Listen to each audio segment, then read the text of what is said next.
오늘 하나님께서 우리에게 주신 말씀은 하박국서 1장 2절부터 6절까지 말씀입니다. 교독하시고 마지막 절 같이 읽겠습니다. 여호와여, 내가 부르짖어도 주께서 듣지 아니하시니 어느 때까지이리까? 내가 강포로 말미암아 외쳐도 주께서 구원하지 아니하시나이다.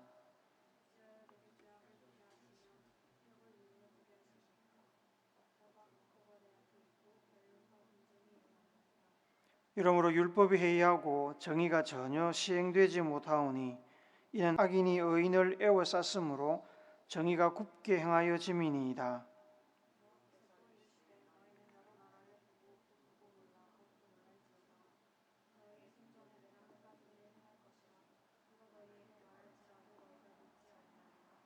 같이 읽습니다.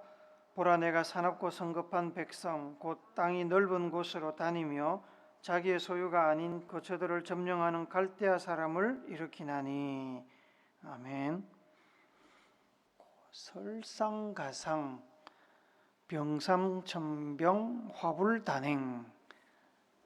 설상가상은 눈 위에 또 서리가 내린다는 말입니다.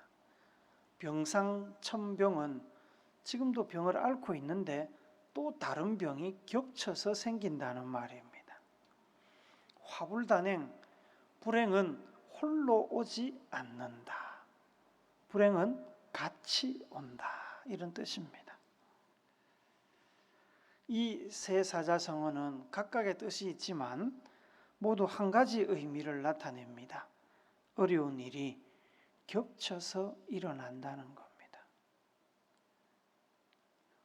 우리나라의 근대 역사를 보면 일제 36년의 세월도 얼마나 힘들었습니까? 해방 이후에 38선이 그어지면서 민족의 백성과 사상과 국토가 두동강이 났습니다. 북한이 전쟁을 일으키며 온 나라가 쑥대밭이 되었고, 전쟁 후에는 38선은 말이 휴전선이지 거의 국경으로 굳어져 있습니다. 설상가상, 병상천병, 화불단행은 20세기 초중반의 우리나라의 가슴 아픈 역사의 굴곡을 잘 묘사하는 표현들입니다. 이 시절을 살아낸 우리 할아버지, 할머니, 아버지, 어머니들은 얼마나 아팠을까요? 얼마나 절망했을까요? 희망이라는 것을 볼 수 있었을까요? 전쟁이 끝나고 먼지밖에 남아있지 않던 조국의 사나를 보면서 우리의 선조들은 어떻게 그 어려운 시기를 견뎠을까요? 특별히 우주의 주인이시며 역사를 주관하시는 하나님을 믿는 믿음의 성도들은 그 고난의 시기를 어떻게 바라보며 어떻게 견뎠을까요? 생각을 해보면 가슴이 저리고 목이 메이고 눈시울이 붉어지는 애통의 역사였습니다.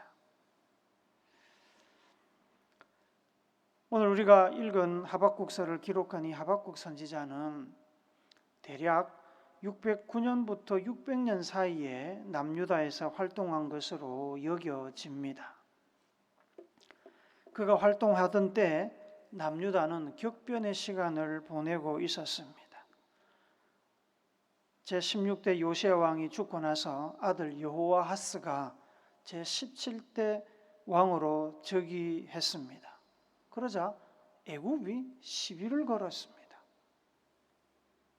애굽의 허락 없이 왕을 세웠다는 이유였습니다. 그리고는 3개월 만에 여호와하스 왕을 끌어내리고 대신해서 여호야김 왕을 제18대 왕으로 앉혔습니다. 그는 당연히 친애굽 성향의 매우 악한 왕이었습니다. 여호아스 왕이 즉위했다가 쫓겨나고 여호야김 왕이 세워진 것이 대략 기원전 609년입니다. 그보다 3년 앞선 612년경에 아스르 제국이 바벨론과 메대에 의해서 몰락했습니다. 북이스라엘을 함락하고 끊임없이 남유다와 애굽까지 괴롭히던 아스르가 망하고 나니까 애굽이 어깨를 펴고 남유다에 대한 영향력을 확대하고자 내정을 간섭한 겁니다. 오늘 우리가 읽은 본문 하박국서 1장 2절부터 4절은 악행을 일삼던 여호야김 왕의 통치하에서 하박국 선지자가 하나님께 호소한 기도입니다. 3절 4절을 우리 세번역 성경으로 한번 더 읽읍시다. 시작. 어찌하여 나로 불의를 보게 하십니까? 어찌하여 악을 그대로 보기만 하십니까? 약탈과 폭력이 제 앞에서 벌어지고 다툼과 시비가 그칠 사이가 없습니다. 율법이 해이하고 공의가 아주 시행되지 못합니다. 악인이 의인을 협박하니 공의가 왜곡되고 말았습니다. 하박국 선지자는 하나님이 살아계시다면 어째서 이렇게 악한 왕이 온 나라를 고통으로 몰고 가고 있는데도 그 왕을 심판하지 않고 그대로 살려두시냐고 지금 하나님께 따지고 있는 겁니다.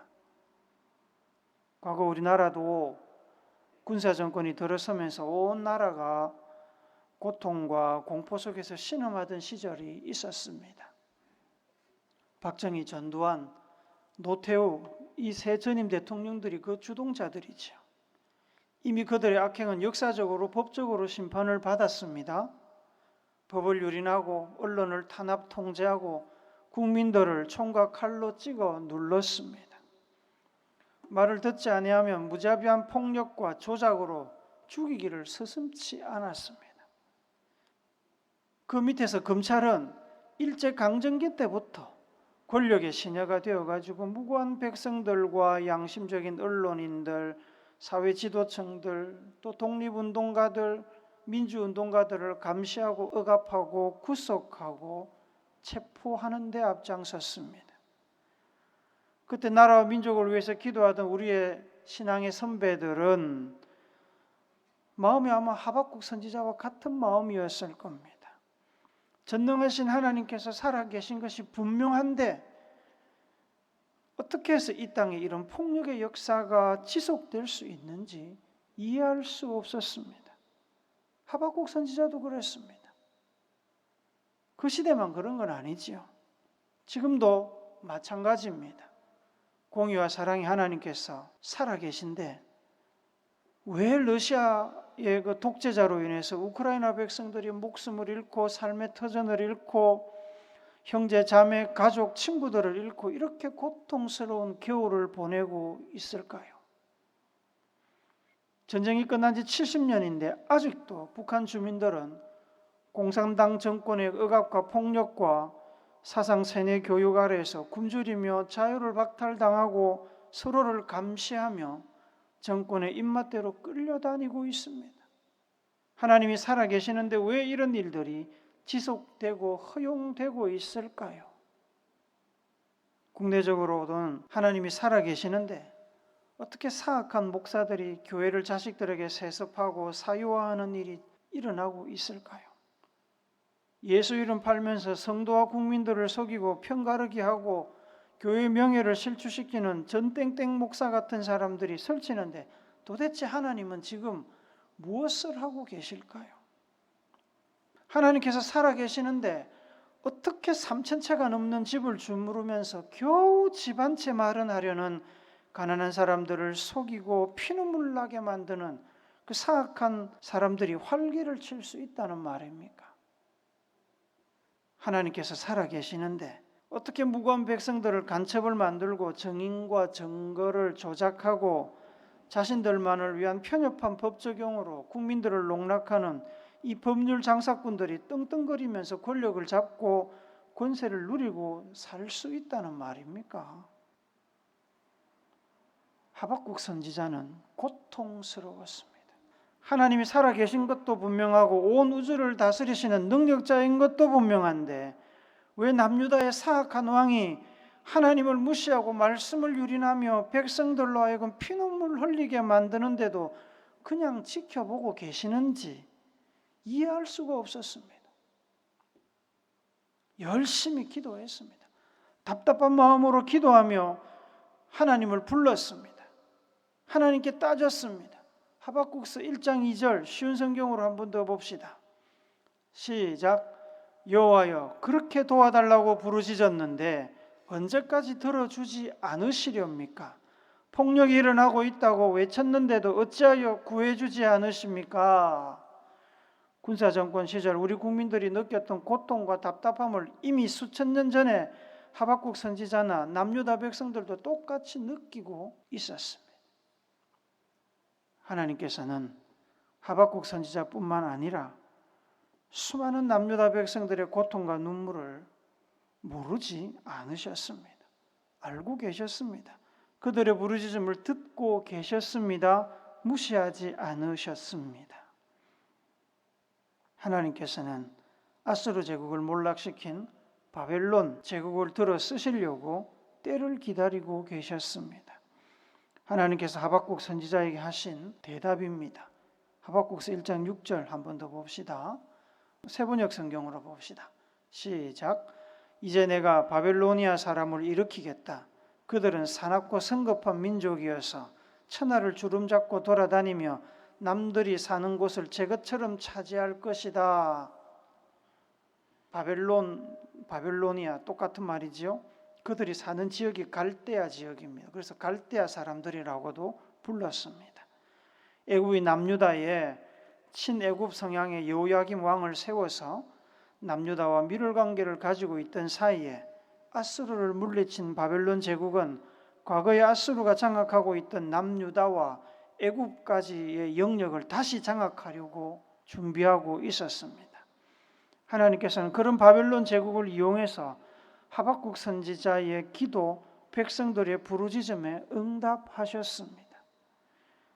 여호야김 왕 11년에 바벨론 군대가 남유다를 비롯해서 애굽 국경에 이르는 전 지역을 정복합니다. 바벨론의 느부갓네살 왕은 여호야김 왕을 죽여버렸습니다. 여호야긴이 제19대 왕으로 왕위를 물려받았습니다. 그리고 대략 3개월 후에 다시 느부갓네살 왕이 이끄는 바벨론 군대가 예루살렘을 침공해 들어왔고 여호야긴 왕은 느부갓네살 왕을 맞으러 나갔다가 그대로 포로로 끌려가서 바벨론 땅으로 갔습니다. 바벨론은 제16대 요시야 왕의 아들이자 여호야긴 왕의 삼촌인 시드기야를 제20대 왕으로 세웠습니다. 그들은 예루살렘 성전과 왕궁 안에 있던 보물들을 다 탈취해 갔습니다. 11년 동안 여호야김 왕의 폭정 밑에서 신음하던 하박국 선지자를 비롯해서 백성들은 하나님께서 바벨론 군대를 통해서 여호야김 왕과 그 악행에 동조한 이들을 심판하시는 것을 보고 기뻤을 것입니다. 하나님께서 살아계시고 하나님의 능력의 손이 악한 이들을 심판하시는 것을 보면서 하나님 찬양했겠지요. 그런데 문제가 하나 해결되고 나니까 다른 문제가 생겼습니다. 바벨론 군대의 손으로 여호야김 왕은 심판받았지만 그 과정에서 이제는 여호야김 왕보다 여호야김 왕의 뒤를 봐주던 애굽보다 더 큰 바벨론 제국이 남유다를 괴롭히기 시작한 겁니다. 여호야긴 왕과 여러 이스라엘 백성들을 포로로 끌고 가버리고 이스라엘 백성들의 신앙의 중심지인 성전과 왕궁의 보물들을 약탈해 갔습니다. 이스라엘 백성들의 신앙과 민족적 자존심을 짓밟고 뭉개버린 겁니다. 그리고는 자신들에게 충성할 사람으로 시드기야를 왕으로 세워두었습니다. 시드기야 왕도 참다 못해 몇 년 뒤에 바벨론 제국의 반기를 들었습니다. 그리고 시드기야 왕 11년 기원전 586년경에 바벨론 군대가 다시 쳐들어왔고 남유다는 완전히 패망하고 말았습니다. 하박국 선지자는 틀림없이 설상가상, 병상천병, 화불단행의 고통을 느꼈을 겁니다. 하나님의 도구로 쓰임받은 바벨론 제국이 주변 여러 나라들에게 했던 것과 마찬가지로 폭력적으로 남유다 위에 군림하여 괴롭히자 하박국 선지자는 다시 하나님께 고통을 호소하며 기도했습니다.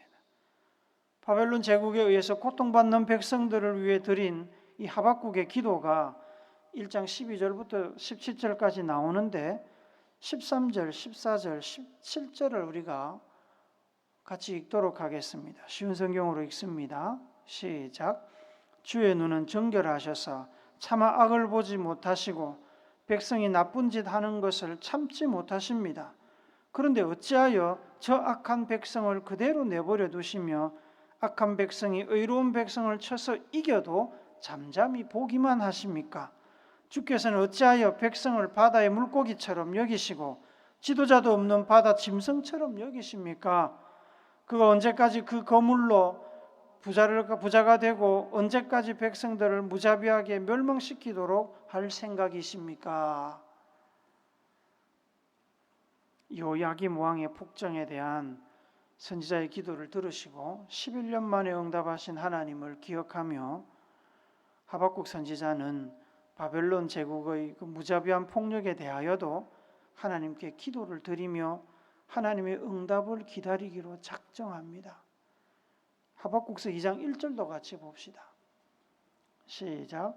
내가 내 파수하는 곳에 서며 성루에 서리라.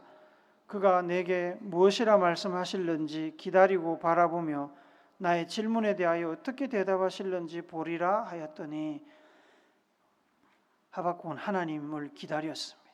하나님께서 반드시 뭐라고 대답할 거라고 그는 생각했습니다. 이미 요야김 왕을 심판하신 하나님을 보았기 때문에 이번에도 하나님께서 틀림없이 응답하실 것을 생각을 하고 하나님의 응답을 기다렸습니다. 하나님께서 대답하셨습니다. 바로 바벨론 제국을 심판하신 것은 아닙니다만 요야김 왕도 11년이나 지나서 하나님께서 계획하신 때에 심판하셨던 것처럼 바벨론을 향한 심판도 시일이 걸릴 것입니다. 그러나 하나님께서 반드시 심판하실 것입니다. 하박국서 2장 17절 말씀을 보면 바벨론 제국을 향한 하나님의 예언이 나옵니다. 같이 읽어봅시다. 시작. 내가 레바논에서 저지른 폭력이 이제 내게로 되돌아갈 것이다. 내가 짐승을 잔인하게 죽였으나 이제는 그 살육이 너를 덮칠 것이다. 사람들을 학살하면서 땅과 성읍과 거기에 사는 주민에게 폭력을 휘둘렀기 때문이다. 지금 누구한테 얘기하느냐면 바벨론을 향해서 이야기를 하고 계시는 겁니다. 레바논은 팔레스타인 그 땅을 얘기하는 겁니다. 그 팔레스타인 땅에서 바벨론이 저지른 그 폭력에 대해서 하나님이 대갚아 주겠다고 지금 말씀하십니다.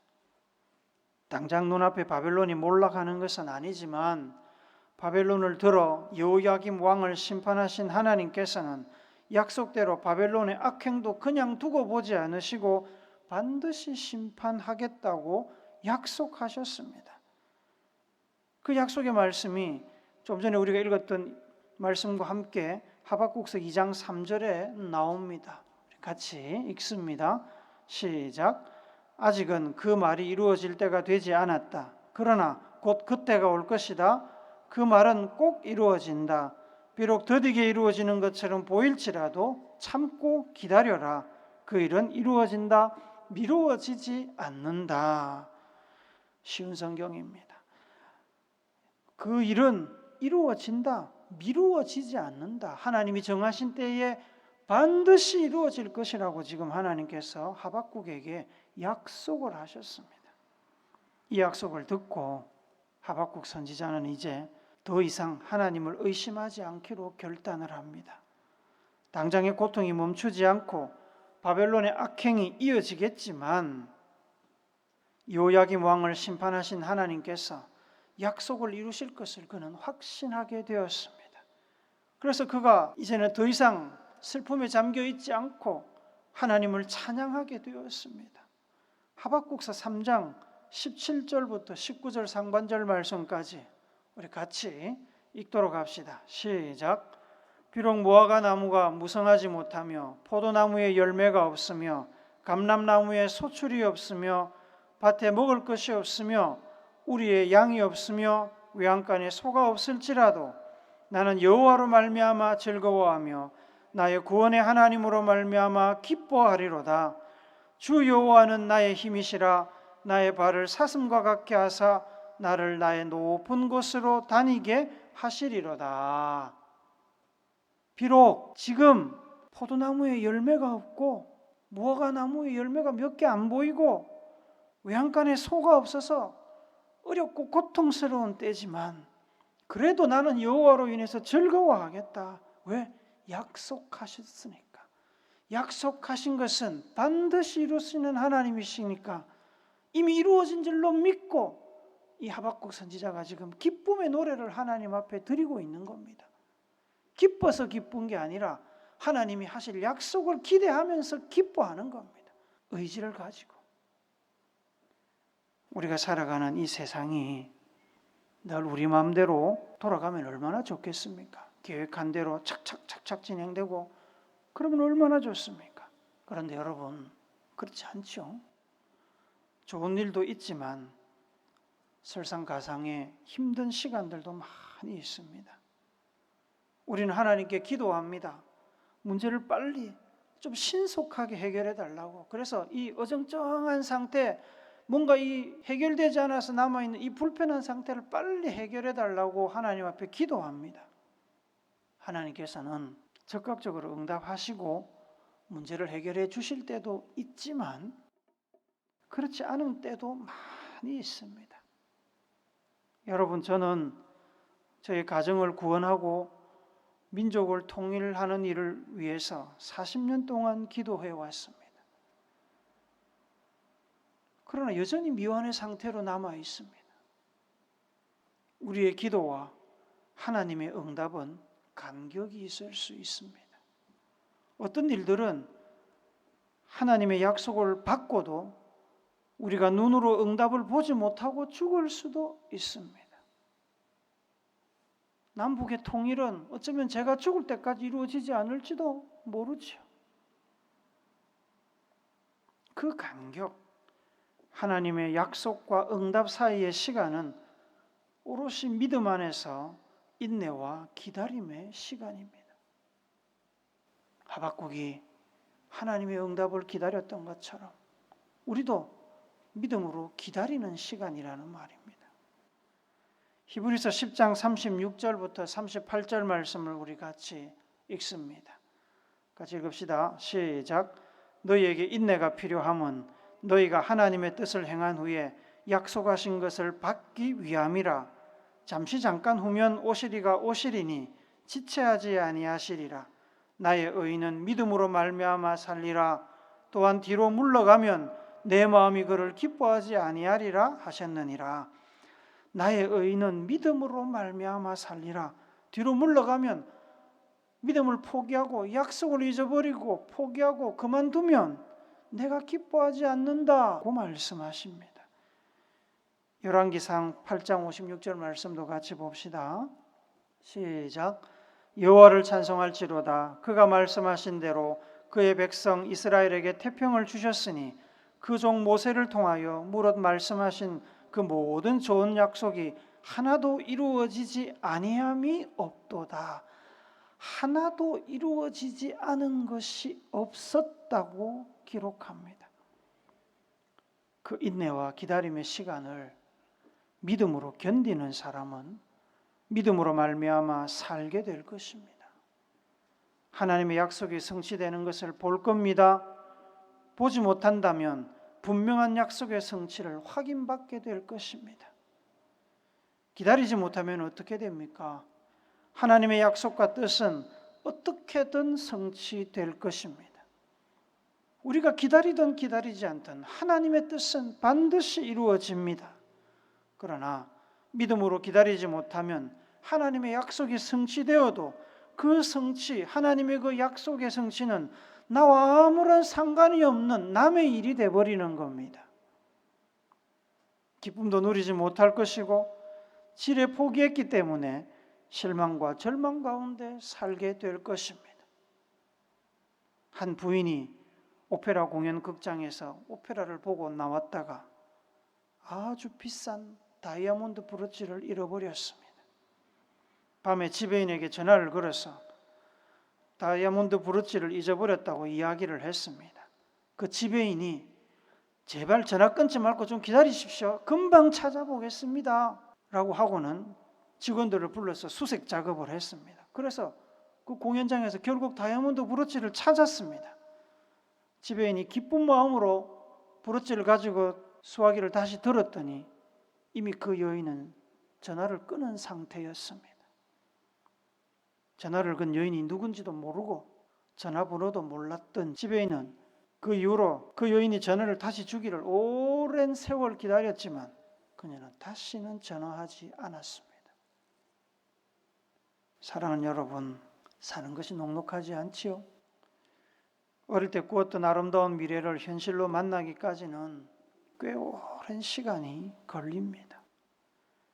하나님 앞에서 기도하는 일도 하나님께서 주신 비전과 꿈도 성취되기까지는 시간이 걸립니다.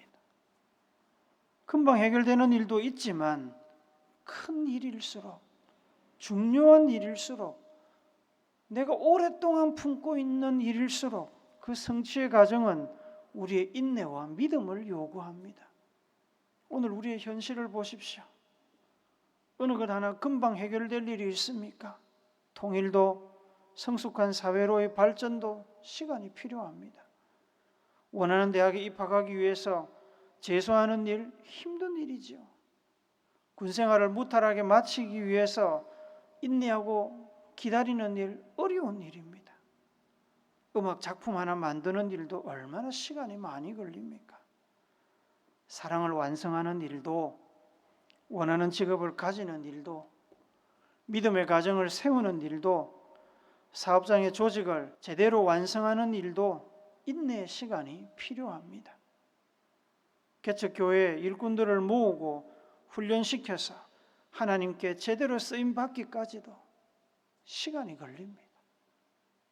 우리의 기도가 아무런 효과가 없는 것처럼 보일 때도 있습니다. 하나님께서 침묵하실 때가 있습니다. 설상가상으로 일이 더 나빠질 때도 있습니다. 그런 현실 가운데 있는 우리에게 로마서 4장은 이렇게 격려합니다. 인내는 연단은 소망을 이루는 줄 알미로다. 인내는 연단은 소망을 이룬다. 하나님께서 반드시 기도에 응답하시고 우리의 소망을 이루어 주실 겁니다. 인내하며 기다리는 일 쉽지 않지만 믿음을 가지고 포기하지 않으면 하나님께서 기다리는 힘도 주십니다.